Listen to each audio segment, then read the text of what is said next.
Hello everybody and welcome back to another episode of Guild Wars. Now, we are still here in the Borlis Pass, and I said that today we were going to actually do the mission, so I'm going to have to suck up my dread for this and build up my party. I always have 2 fighters, a cultist, and a mage, and of course we need our healer, because, I mean, what are we without our healer?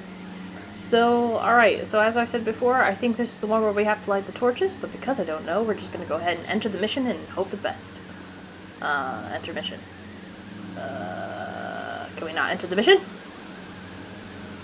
I want to enter the mission. Enter mission. My button was refusing to work. Sometimes that happens. Oh no! Negotiate passage to Grubel's Gulch and shelter for the Ascalon refugees. Ignite all the storm beacons to light the way through the storm. Find out what happened to Prince Rourke's negotiations with the Dwarf King Jalis Ironhammer. So yep, this is pretty much what we gotta do. We gotta talk to this guy here. Storm's pretty bad. A group could get lost real easily in the Shiverpeaks. So what we have to do is we have to go up to the storm beacons, and when we click it, we light it, and it tells us that there are 6 beacons left. Now, throughout this, we of course run into battles. We have a torch, which means we really can't use our powers. So what we gotta do is we have to drop the torch, fight our way through the centaurs, and then pick up the torches again to continue. Now, the torch does not disappear or anything. You know, it does signal on your map where it is. So, you know, it makes a little blinking on your little map, so you don't have to sit there and worry about losing it or anything like that. And of course you can see it, it just shows itself as an item. So like I said, it's not really like you have to worry about it. There will not be guards at every freaking beacon. So, also this is kind of like a strategy thing. You know, you can look at where all the centaurs are, and see this one, it moves across the map. So, you know, so we can wait until it moves to another side, and we can continue forward. And honestly, at any point, you should just probably drop the torch in front of a beacon if you can, and go ahead and light it and get it over with. I mean, it only takes a second. It's not like a loading process. That's one thing I like between Guild Wars 1 and Guild Wars 2, which you'll hear me talking about it a lot since I have been playing a lot of Guild Wars 2. I actually like the fact that pretty much anything you want to do as far as like lighting something or picking something up is pretty instantaneous. It doesn't really take like a big process. It doesn't take like loading time or anything like that, which, you know, kind of takes out some of the challenge. I mean, I understand why Guild Wars 2 does it. Like, say you're communing with a power in a place in Guild Wars 2, you know, it takes a loading bar, stuff like that can get interrupted. I mean, it kind of follows the same premise as WoW, World of Warcraft. Whenever you are mining something, if you're being attacked by an enemy at the same time, your mining will be interrupted, which means you have to wait and finish it after you've killed all the enemies in the area. So it's one of those things where it's like it's an added challenge, but for what Guild Wars is and for how complicated it can be, because it is an older game, I do actually prefer that actions are pretty instantaneous. So, these red spots over here, they're usually just spirits. They're winter spirits and whatnot. You don't technically have to worry about them most of the time. Like I said, click another storm beacon. It should light. There's only 3 left, which I believe, let's see, are there any protectors? Yes, so I at least know from general knowledge that if something's called a protector, or if something has something that implies that it like helps other people, that is generally your healer. And I've probably talked about this before, but when you are playing Guild Wars, going after the healer in any group, in any mob, is absolutely essential. I honestly haven't run into, in other MMOs that I've played, so like World of Warcraft, Ion, that kind of thing, I really haven't run into too many mobs where the healer causes that much of a problem, because healing damage takes time. But like I said with Guild Wars, most stuff is pretty instantaneous, and that actually includes healing to an extent. So it's actually like, I guess that's the added challenge And of course. I know that there's a protector here. So where are they? They're up there. I feel like my my AI or my henchmen already know the deal. They went straight for the healer. I mean, granted, you know, the henchmen generally do. The AI, or yeah, I guess you could call it the AI. The AI for these people, for the mobs and your henchmen alike, they all kind of follow the same pattern. They're pretty predictable for the most part. You know, your group's immediately going to go for the healer if they can spot it. You know, enemy mobs will immediately go for your healer if they spot it. Oh, there's a big guy over there named Gino. So he is a necromancer. See, this is where I wish I had the capture signet. Because if I had the capture signet... Alright, now, who else? There's a warrior. There's a protector. Go after the protector. Don't go after Gino. Go after the protector. Oh yeah, I need to drop this. Okay, protector's down. Go ahead and go after this guy. And everybody go after Gino. Mr. Gino Darkheart. Blood renewal. Alright, so now that that happened, all we have to do is take out this warrior guy, and then we are good to light that PT.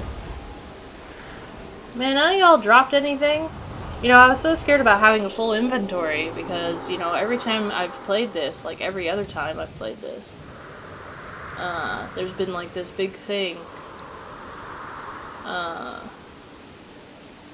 had to break through the locked gate in Maladar Sport. You've lit all the storm beacons, leave me the torch, I'll keep them burning. Okay. So, like I said, this is a very, very long mission. A very long mission.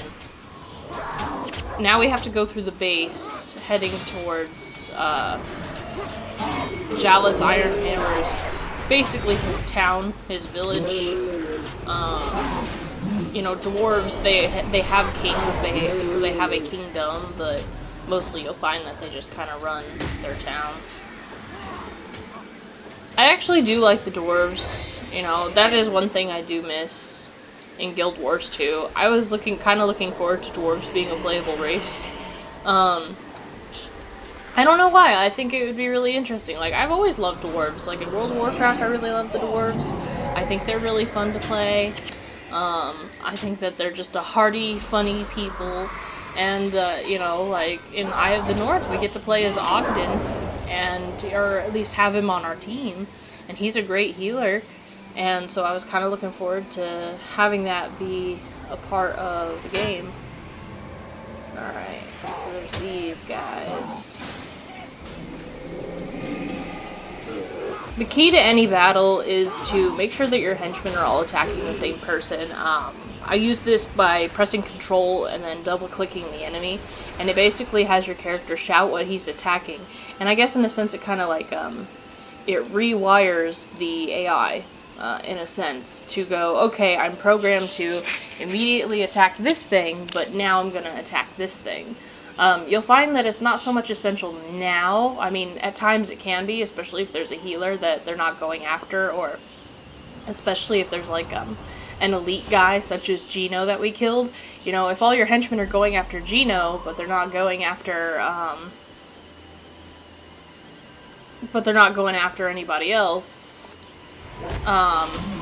any of the smaller guys. Oh crap. Okay.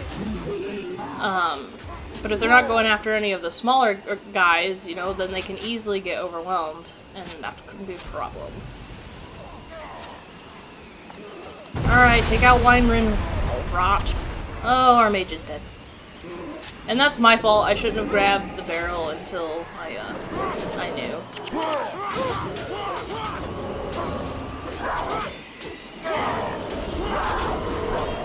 There we go.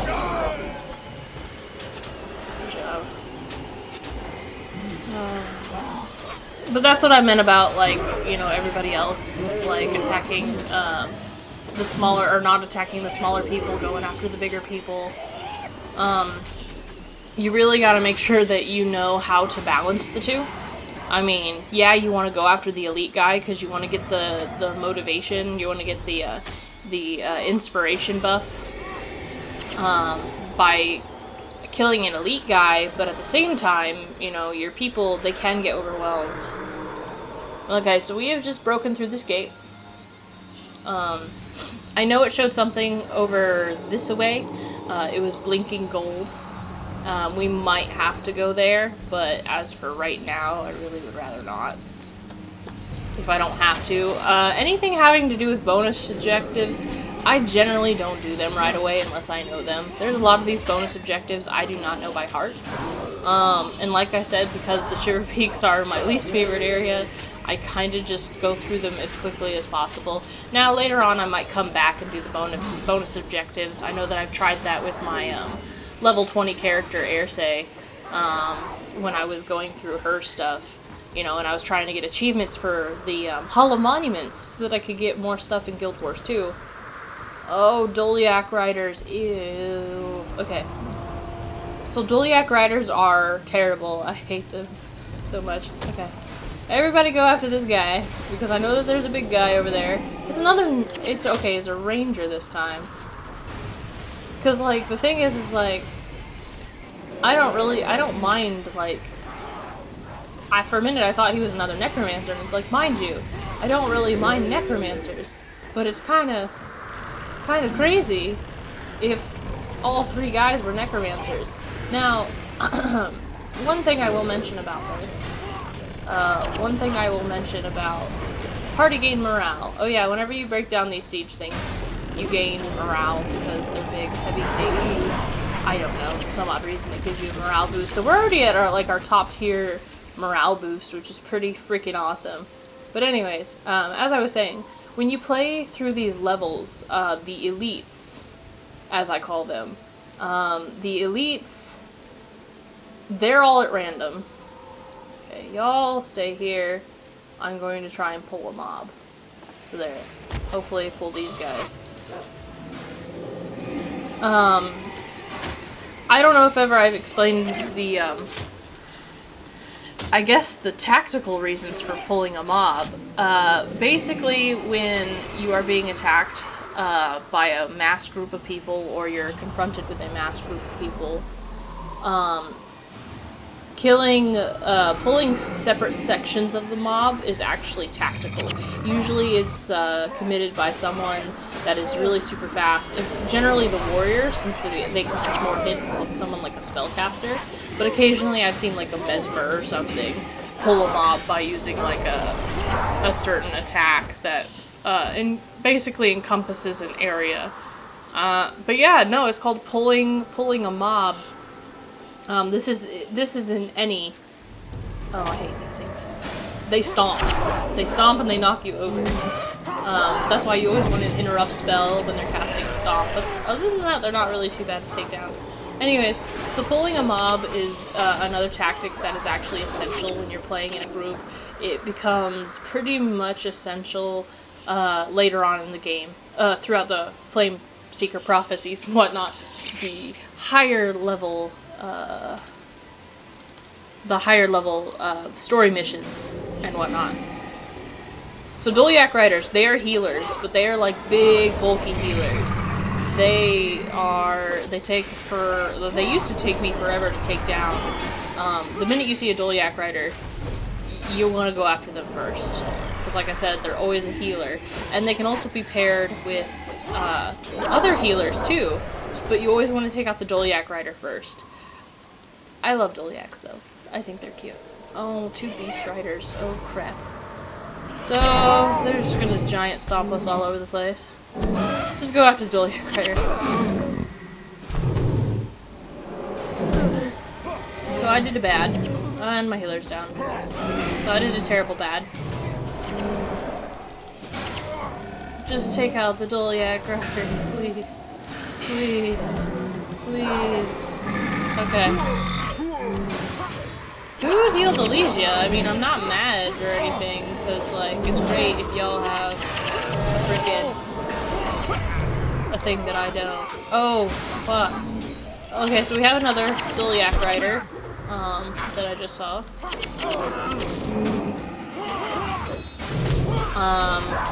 He is not a healer. He is an elementalist. So it's like, okay, sometimes these things can change. Like I said, this guy popped up out of nowhere.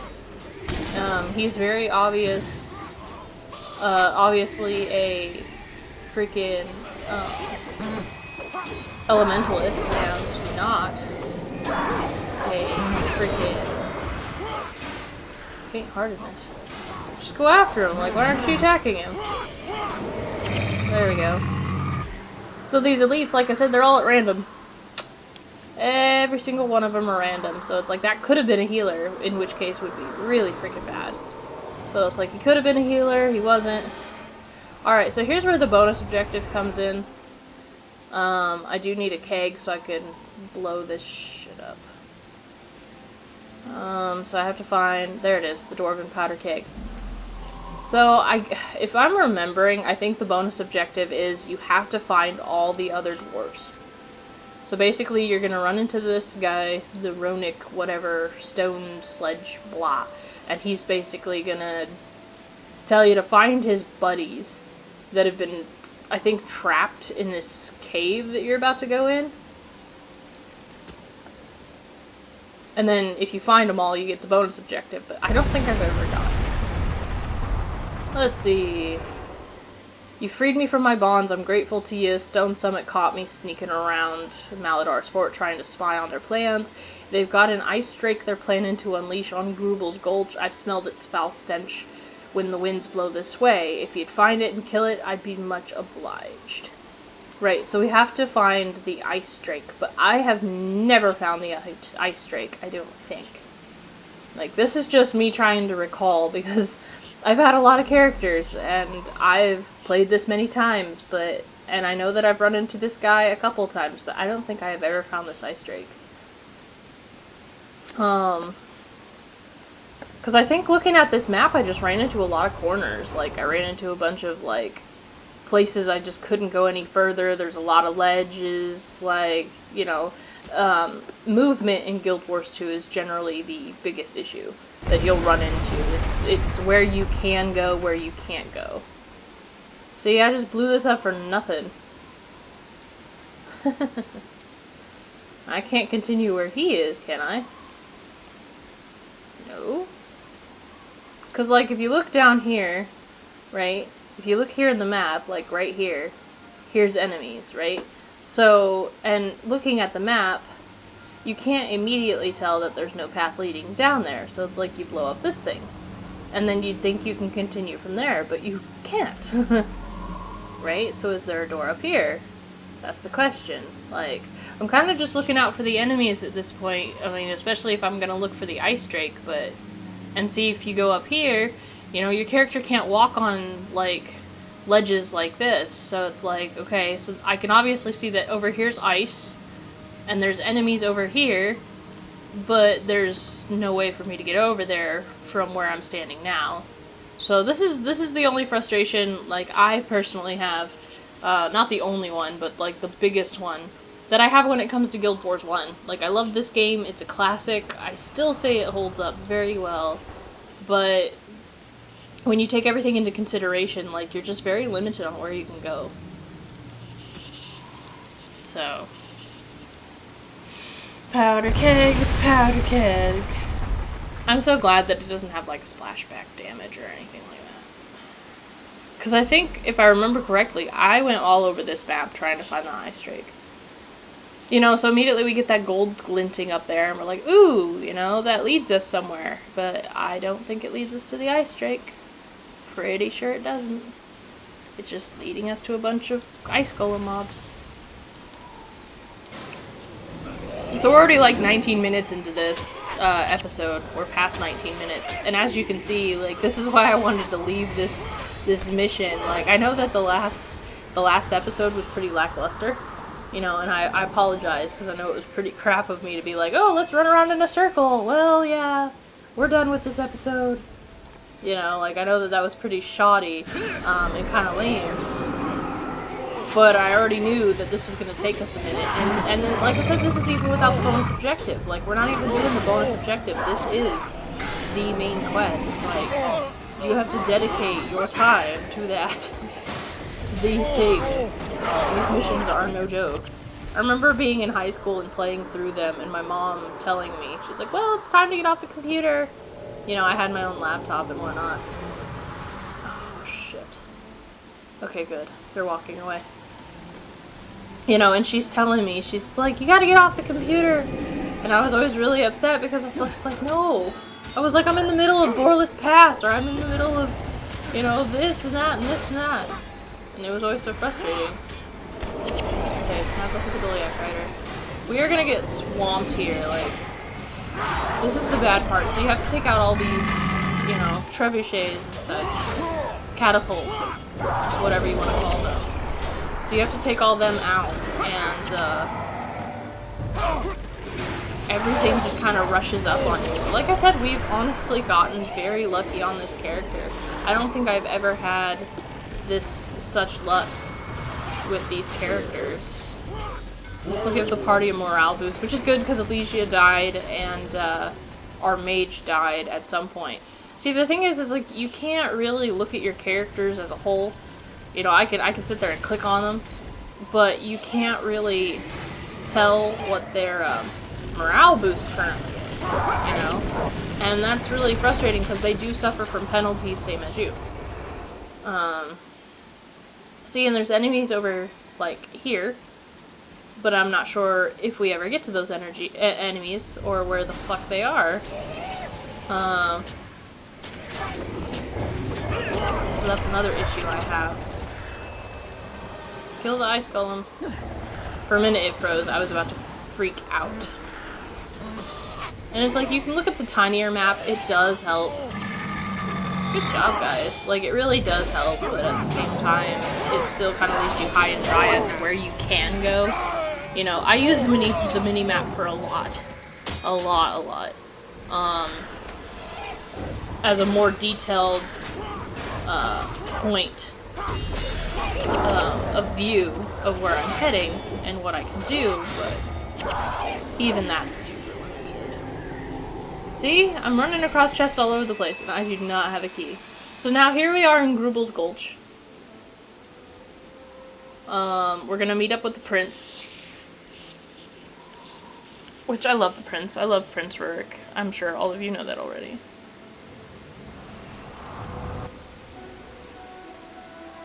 Ah, my good and excellent friends. I got pinned down here in Croc's Hollow when the Stone Summit attacked. Good thing we arrived when we did. I owe you many thanks. I would raise a pint of dwarven ale in your honor, but there is still much work to do. Well, perhaps when everyone is safely through Borlis Pass. Agreed. But now I must go back and lead our people to Grubel's Gulch. I love Prince Rurik. He works so hard. You go on ahead and clear the way. Secure a shelter for the night, and then we'll see about that ale. As you wish, my prince. Talk to King Ironhammer. He'll help you garner safe passage into the gulch. I will see you there.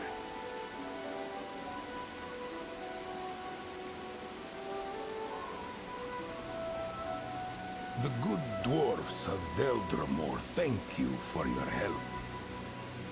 We do what we can to honor the old alliances. Then the Deldrimor Dwarves will honor them as well. Your prince's request for passage through the mountains has been granted. Take this enchanted torch and light the beacon outside Grubel's Gulch.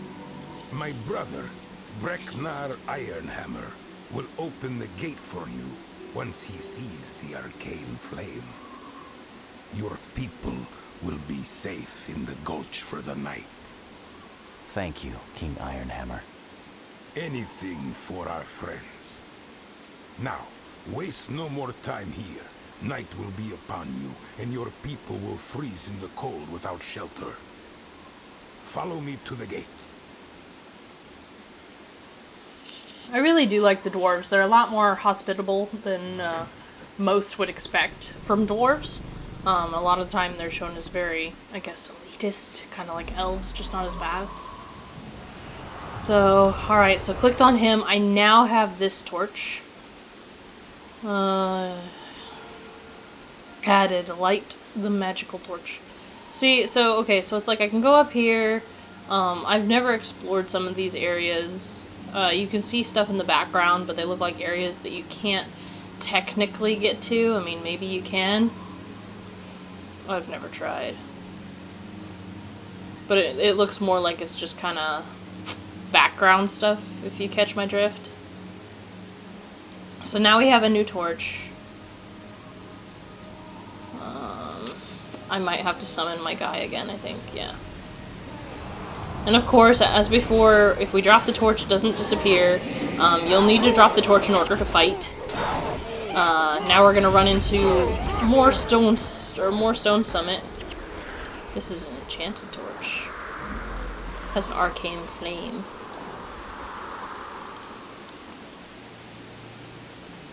So I do want to kind of explore a little bit. I know that they're heading that way. I just want to look. Because like I said, there's a lot of background stuff. There's a lot of background stuff that I've never explored before. Yeah, see, this is more of like a dead end. It looks like there's really no way. There might be a way for us to get up there. Because if we could get to that ice lake, you know, maybe we'd find the ice drake. You know, because it's like, I'm kind of curious. Like, I try not to do the bonus objectives because they do take a lot of time, you know. I try not to do them until later when I have played through the level a bit, when I know it more intimately, I guess you could say. But yeah, no, there's no way. So it looked like it could wrap around, you know, that stuff in the background. Like I said, it kind of reminds me of WoW in a sense that, you know, everything in the background looks like you should be able to get to it. You know, in WoW, if there's something that you cannot get to, you'll know in a sense, you'll know you can't get to it. You know, the graphics will be a little different. It'll look a little odd, you know, and that's showing you that you cannot get there. Oh, they lost one of their men. But, and that's my fault. I should have been following them. But yeah, so it's one of those things where it's like you kind of know you can't get to it. Same in Guild Wars 2. It makes it a lot more obvious what you can reach, what you can't reach. So that is where I believe we need to go. So it's like I'll explore around a bit, you know, I'll see what I can do, or where I can go. Good, we took out that Goliath. So this is where I usually get overwhelmed. I'm glad that the mob came to me for a moment. It actually buys us some time. Now we're out of time. The Doliac noticed us, which means we immediately need to switch our focus to the Doliac Rider, because otherwise he'll just heal everybody. That one was actually a Mesmer, it seemed like, which I was surprised. So, okay, so Doliac Riders, they can be other things. They can be other things than a healer. But I don't like to risk it. I don't think anybody would want to risk it. Alright, so I want to see who this guy is. So it just looks like this just goes around in a circle. Yeah. It's just a fancy circle. We're gonna go after this asshole. So basically we just took a shortcut. That's all we did. Good, we got him. Ooh, 54 gold coins. I remember when I first came into the Shiverpeaks and I started getting all these coins in mass. And I was so excited. I was just like, wow, 54 coins. 20-something coins, you know, because those are large sums of gold in comparison to what you get when you're in Ascalon and stuff, you know. So I got super excited thinking I was going to be making bank all of a sudden, and then I remembered every bit of gold that you get, you have to share it with your party. Even though they're just NPCs, they divvy up the money, which in a sense makes it realistic, but it makes gold like a bitch to collect. Alright, so here are the torches. As you can see, there's 3 enemies stationed around here. Once you kill the Beastmasters, once you take care of them, got your badge. Once you take care of them, you're able to walk up the ledge and light one of the torches. So there's one, and it's lit with the arcane flame. And technically you don't even have to kill the Beastmasters. You know, this is just something extra. And because there's really nothing else but the Beastmasters, they themselves aren't a threat, and I usually don't even have to drop the torch. So there's that. There's another one lit. And all we have is the last one, and we are done with Borlis Pass. And then after that, we'll do our typical, you know... You can still cast spells, mind you. When you are holding the torch, you just can't physically beat this thing upside the head with the damn thing. Which would be cool. I think it'd be hilarious to whack things with the torch. And then you light the last beacon, and boom. So, we get one sword because we did not fight the ice drake. We didn't kill it. Yeah, the beacon's been lit. We did it, guys! The beacon! It's lit! The way must be clear. Now is our chance. We make for Grubel's Gulch. All these people, like... I feel so bad for them because they're still in their peasant's clothes. Like, no wonder he needed to get to Grubel's Gulch. Like, hardly anybody is dressed for this weather.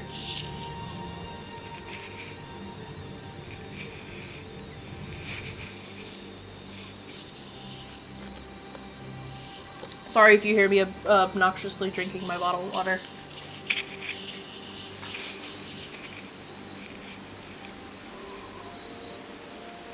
The fighting has stopped. They must have had too much ale tonight. No, that was no brawl.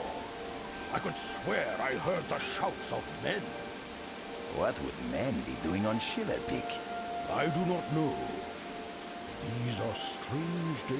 I think his helmet's an eagle griffin. Sir, the beacon has been lit. Impossible. The stone summit would never abandon their posts. The flames burn brightly, sir. And there is more. A band of men are marching for the gulch. They're approaching the gate. So, it was men who lit the beacon. Whoever it was, they had to get through Dagnar's men to do it. Any enemy of the stone summit is a friend of Deldrimor. Open the gate! Captain, prepare quarters! See, like, the dwarves are super, super helpful. Like, they're really nice. So I was really hoping to play them in Guild Wars 2, but spoiler alert, they all go extinct. I am Brechnor Ironhammer, Lord of Grubel's Gulch. I am Rurik of Ascalon. Your brother, the king, speaks highly of your hospitality. My brother tells the truth. What brings you here? I'm leading these refugees over the Shiverpeaks. We wish to cross Borlis Pass into the human kingdom of Kryta. Well then, Rurik of Ascalon, welcome to Grubel's Gulch. You are free to stay with us as long as you will. Thank you, mountain friend. Rin is forever in your debt. See, I wonder how long they do stay. Like, I would at least want to give the people a couple days to rest, recuperate, get food, you know, all that other stuff. So now we are at the Frost Gate. And we leveled up, so we get to spend our tribute points. But we are instantly in another mission zone. Like, it does not give you a chance to breathe. There really are no quests here. So, you know, there's really no stopping and doing a bunch of stuff. You jump right into the Frost Gate, and then from the Frost Gate, you just keep moving forward. So, let's check our map. So, here's the Frost Gate, and we still have to go from here all the way down to here. So this is Kryta. This is where we're trying to go. Let's see. Let's spend our tribute points. Ooh, curses. Let's see. This is blood magic, blood magic, blood magic, blood magic. This is curses, which I need to probably change out. I'm just gonna, well, and this is wilderness survival. I do need to be, like, really, really careful. Dark Pact, deal 35 damage. Target foe has Shadow Strike. I'm going to change Shadow Strike for the Dark Pact. Because, like, Shadow Strike is all good and everything. but deal 36 damage, steal up to 36 health. If the foe was above 50% health. So it's like, I don't really need it. I already have 2 things that already steal things. And I have this, which gives me 5 health regeneration. Well of Blood. Allies in this well have plus 4 health. I might want to actually start doing that to kind of like keep my allies alive. In which case I would take away from curses.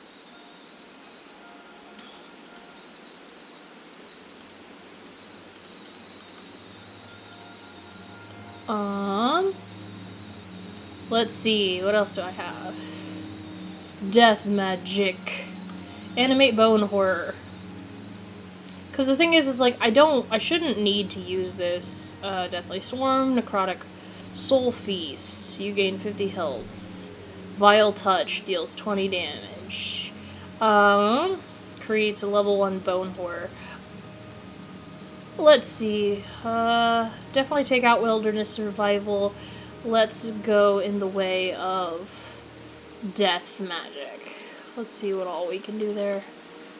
Because, honestly, I mean, when it comes to these things, you should always have 2 things that you use per your class.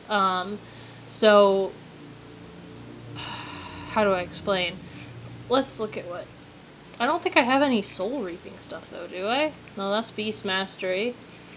Yeah, no, I don't have any soul reaping yet. Okay, so they always have you choose 2 classes, which in this case I'm a Necromancer Ranger. Now, because I don't really use a bow, and because my defense is not as high as a Ranger, there's really not a lot I can do in terms of, like, this stuff. Now, if I had a bow, sure, I could use marksmanship and expertise, but because I'm a main Necromancer, if I didn't have a staff, I wouldn't really be able to use a lot of my spells. Well, no, that's a lie.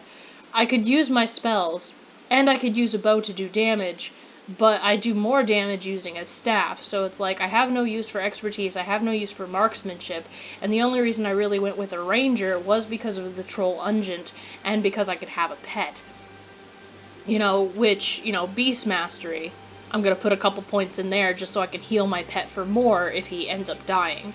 But ultimately, you should only focus on 2 attributes, and that's really it. You want all of your points to go in these 2 attributes so that you can use, you know, those skills in those 2 attributes to their max. Now, once I get heroes that actually, like, know revive and stuff, and I can actually, like, get a good team going, I won't need this. I will not need a resurrection signet anymore, and then I'll be able to add more to, you know, my death magic. So, you know, I'll be able to use, you know, animate bone horror, but I'll also be able to use, like, soul feast and stuff. So, I'll be able to do a lot more with what I have.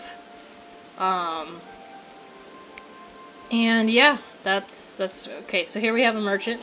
So let's go ahead and see what we got. So, we have a lot of unidentified stuff. That's health plus 6. Let's see. Ooh!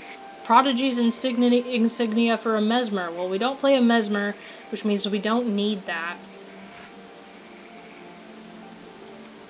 Oh, reduces wound duration. Bone Staff halves the recharge of skills. Reduces deep wound. It requires 5 death magic to use. And how much do I have? I don't... Oh, I put everything in soul reaping. That's stupid of me. I need everything in death magic. Yeah, that wouldn't have done me any good. Creates a level 7 bone horror. Nice. Let's see. I don't need that. I've already salvaged that. I really didn't get as much as I thought. I thought I'd picked up a lot more, and I guess I didn't. So, I mean, let's go for that. I really don't need that insignia, which is why I'm salvaging it with the lesser kit. I'm not going to salvage anything else. I'm going to go ahead and sell, because right now what I'm going to need above all is I'm going to need gold. So, sell, sell, sell, sell, sell. We're going to have to put those in the Zunlai chest. Sell, sell, and sell. So, I mean, we're up to 414 gold. It's actually really good. But we are almost up to 40 minutes in this episode, so I'm going to go ahead and call it here. But yeah, everybody, welcome to the Frostgate. We are going to go ahead and hop into the next story mission, next chance we get, because we can only keep moving forward on our mission to Kryta. So thanks so much for watching. I hope you enjoyed this episode. I'm sorry we didn't find the ice drake. Thanks for tuning in, and as always, I'll see you all in the next one. Alright, ciao you guys.